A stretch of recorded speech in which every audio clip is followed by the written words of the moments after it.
क्या आपने कभी यह सोचा है, माँ कामाख्या को तंत्र की अधिष्ठात्री क्यों कहा जाता है?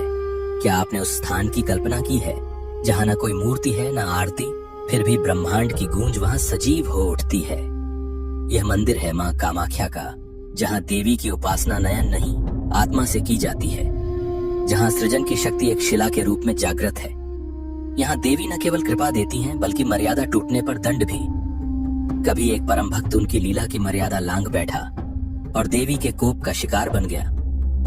एक श्राप भी यहीं जन्मा, जो आज तक नरनारायण वंश पर प्रभावी है। कामाख्या केवल एक देवी नहीं, बल्कि इच्छा, ऊर्जा और चेतना का स्रोत है। यह वह स्थान है जहाँ सती का सबसे गूढ़ अंग गिरा था और वहीं स्थापित हुआ तांत्रिक साधना का सर्वोच्च केंद्र। हजारों साधक, अघोरी और योगी यहाँ आते हैं, मोक्ष, सिद्धि या बस एक झलक के लिए। तो आइए जाने उस गूढ़ रहस्य को, जहाँ इच्छा तप में बदलती है और भक्ति शक्ति में। कामाख्या एक मंदिर नहीं, एक जीवित चेतना है। देवताओं पर ताड़कासुर का अत्याचार बढ़ता जा रहा था, कोई उपाय नहीं सूझ रहा था। शिव समाधि में लीन थे और उनके बिना कोई समाधान संभव नहीं था। देवगण चिंतित हो उठे। शिव को समाधि से बाहर लाना अनिवार्य था, परंतु शिव जो सती वियोग में तपस्थ थे, उन्हें न कोई अप्सरा, न कोई देवता, न कोई साधना विचलित कर सकती थी। तब ब्रह्मा, विष्णु और इंद्र ने एक निर्णय लिया। कामदेव को चुना गया, प्रेम और आकर्षण के देवता। कामदेव हिमालय पहुंचे, जहां शिव ध्यान की गहराई में लीन थे, और अवसर देख उन्होंने चलाया अपना सबसे शक्तिशाली अस्त्र, कामबाण। वह बाण ऐसा था जो किसी भी तपस्वी के मन को हिला सकता था।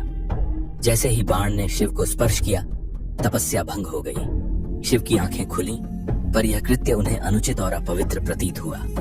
तीसरी आंख खुली और एक ही पल में कामदेव भस्म हो गए। चारों दिशाएं स्तब्ध, देवता मौन, प्रकृति भी ठहर गई। तभी एक करुण पुकार उठी, रति की, कामदेव की पत्नी। वह शिव के चरणों में गिर पड़ी। प्रभु, मेरे स्वामी को लौटा दीजिए, मैं उनके बिना अधूरी हूँ। शिव ने उसकी याचना सुनी। उस प्रेम में कोई छल नहीं था, सिर्फ विरह और समर्पण था। शिव बोले, कामदेव पुनः जन्म लेंगे, परंतु इस बार वे अनंग होंगे, बिना शरीर के।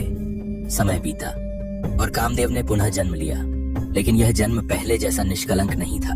अब उनके प्रभाव में केवल प्रेम नहीं था, बल्कि उसमें वासना, मोह, लोभ और भोग की छाया भी घुल गई थी। देवताओं ने देखा कि जो शक्ति पहले सृष्टि को गहराई देती थी, अब वही शक्ति मोह, भ्रम और बंधन का कारण बन रही है।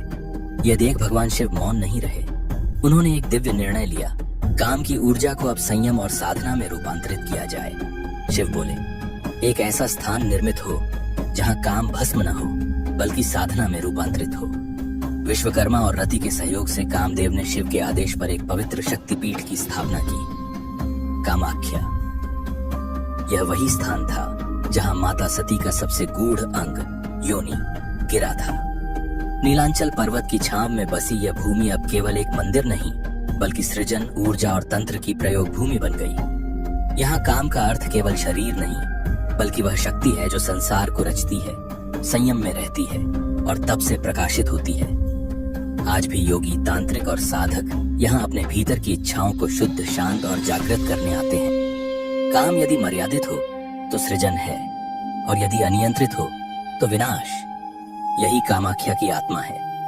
शिव का कामदेव को भस्म करना और फिर उसी शक्ति को कामाख्या के रूप में शुद्ध और साधनीय बनाना, यही दर्शाता है कि संहारक वही है जो सृष्टि को नया अर्थ भी देता है, और इस सृष्टि के संतुलन में विष्णु सदैव सहयोगी बनते हैं। यह कथा केवल इतिहास नहीं, यह चेतना है जो हर युग में बताती है कि सृजन तभी पवित्र है जब उसमें संयम और संतुलन हो।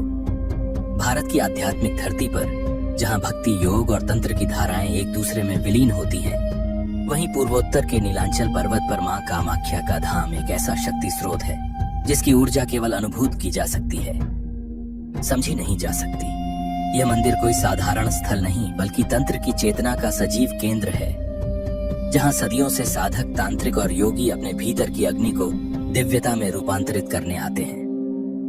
माँ कामाख्या को शक्ति के उन रूपों में गिना जाता है जो केवल रक्षा या विनाश की नहीं, बल्कि काम, इच्छा की अधिष्ठात्री मानी गई है। संस्कृत में कामाख्या दो शब्दों से मिलकर बना है, काम यानी इच्छा और अख्या यानी अभिव्यक्ति। इसका अर्थ हुआ वह देवी जो इच्छाओं को जन्म देती हैं और उन्हें मुक्ति और साधना का मार्ग भी प्रदान करती है। पौराणिक मान्यताओं के अनुसार यह वही भूमि है जहां देवी सती के शरीर का सबसे रहस्यमय अंग योनि शिव के कंधे से गिरा था, जब उन्होंने तांडव करते हुए सती के अंगों को लिए ब्रह्मांड को विचलित कर दिया था।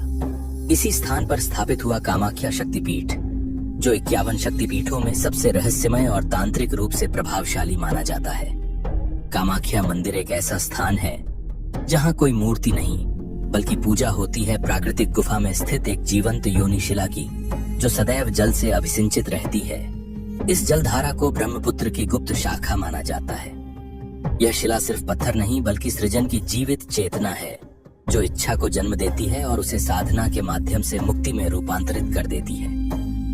तंत्र शास्त्र के अनुसार योनि केवल शरीर का अंग नहीं, बल्कि वह शक्ति है जो सृष्टि की धुरी को चलाती है, जो जन्म देती है और मृत्यु के पार चेतना को पहुंचाती है।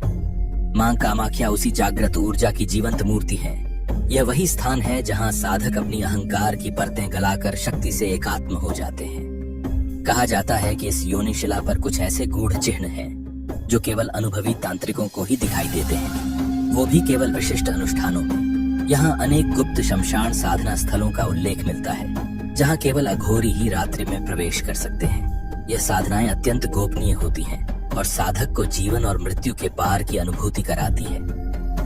कामाख्या कोई साधारण मंदिर नहीं, यह एक जीवंत शक्ति क्षेत्र है जहाँ भक्ति, श्राप और वरदान की कथाएं आज भी जीवित हैं। इन्हीं में से एक कथा जुड़ी है केंदु कलई, माँ कामाख्या के परम भक्त और तांत्रिक पूजा के संरक्षक से। रात्रि में जब मंदिर के कपाट बंद हो जाते, तब माँ नग्न रूप में तांत्रिक नृत्य करती थीं। केंदु कलई आंखों पर पट्टी बांधकर स्तुति करते ताकि देवी की मर्यादा बनी रहे। एक दिन एक माँ मृत बच्ची को लेकर आई। उसकी श्रद्धा ने केंदु कलई को माँ से विनती करने को बाध्य किया। उन्होंने बच्ची को योनि शिला पर रखा और गहराई से प्रार्थना की, माँ कृपा करें, इसे जीवन दे। जब केंदु कलई ने माँ से बच्ची के जीवन के लिए प्रार्थना की, देवी ने उसकी पुकार सुन ली। कुछ ही क्षणों में वह मृत बालिका फिर से चेतन हो उठी। यह चमत्कार नगर में फैल गया और राजा नरनारायण तक भी पहुंचा। राजा ने मां कामाख्या के चमत्कार से प्रभावित होकर स्वयं उनके दिव्य रूप के दर्शन करने की जिद ठान ली। कहा गया कि देवी रात्रि में ही प्रकट होती हैं, जब पुजारी आंखों पर पट्टी बांधकर पूजा करते हैं। परंतु राजा ने दबाव बनाया। केंदु कलई ने भारी मन से अनुमति दी, पर शर्त रखी कि दर्शन गुप्त रूप से होंगे। मंदिर के गर्भगृह में एक छोटा छिद्र बनाया गया। केंदु कलई ने जैसे ही स्तुति आरंभ की, मां कामाख्या प्रकट हुई, नग्न रूप में नृत्य करती हुई, जो ब्रह्मांडीय ऊर्जा का प्रतीक था। पर देवी को तुरंत आभास हुआ कि कोई उन्हें छुपकर देख रहा है। मर्यादा टूटी थी। क्रोध से अग्नि की लपट उठी और राजा नरनारायण वहीं भस्म हो गए। देवी ने केंदु कलई को भी दोषी पाया। उनकी सहमति भी इस मर्यादा भंग में सम्मिलित थी। कुछ परंपराओं में कहा गया कि उनका सिर काटा गया, तो कुछ में उन्हें शापित मूर्ति में बदलने का वर्णन है। मां ने श्राप दिया, नरनारायण वंश का कोई भी पुरुष इस भूमि पर पग नहीं रखेगा। आज भी उस वंश के लोग आंखों पर पट्टी या छत्र के साथ वहां से गुजरते हैं। यह कथा केवल दंड की नहीं, श्रद्धा, मर्यादा और आत्मचेतना की गाथा है। कामाख्या वह शक्ति है जो प्रेम, भक्ति और संयम की कसौटी पर हमें परखती है। अगर हाँ, तो अपने विचार नीचे कमेंट में जरूर साझा करें। हम जानना चाहते हैं कि इस दिव्य कथा को आपने किस रूप में अनुभव किया।